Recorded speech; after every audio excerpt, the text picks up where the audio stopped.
I'm Dr. Aparna Nair. I'm a pediatric gastroenterologist at MGM New Bombay Hospital, Vashi.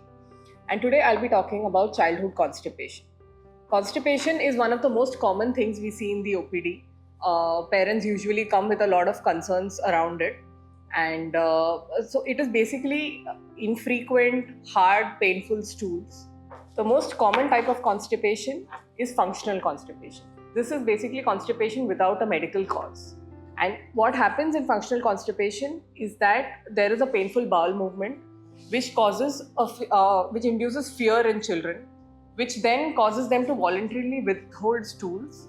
And then the stool, the longer it holds in the body, it becomes harder and causing further painful bowel movements.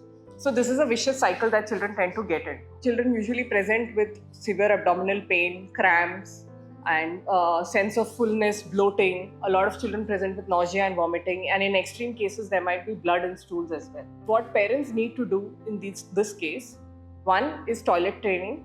Toilet training basically make your child sit on the toilet for 5 to 10 minutes after every meal. This is called gastrocolic reflex, which helps in bowel movements. And use a footstool. For the younger kids, make sure that their knee and bowel are at the same level. The most important aspect of the treatment is the diet. Diet should include fruits, green leafy vegetables, and a portion of salad with almost every meal. What you need to avoid is junk food, basically anything that is processed, made of refined flour, bakery items, oily, fried items. All of these need to be avoided. Otherwise, this can cause the stools to harden within the intestines. The next thing that we would like to advise parents is to have adequate water intake. As per age, water intake is very important as it helps to keep the stools soft in the body.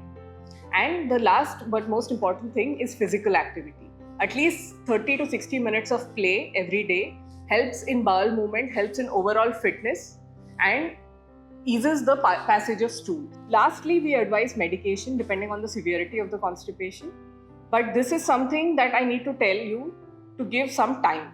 Constipation is something that is treated over weeks and months and not within days. So treatment will take some time, but it also helps along with the lifestyle changes.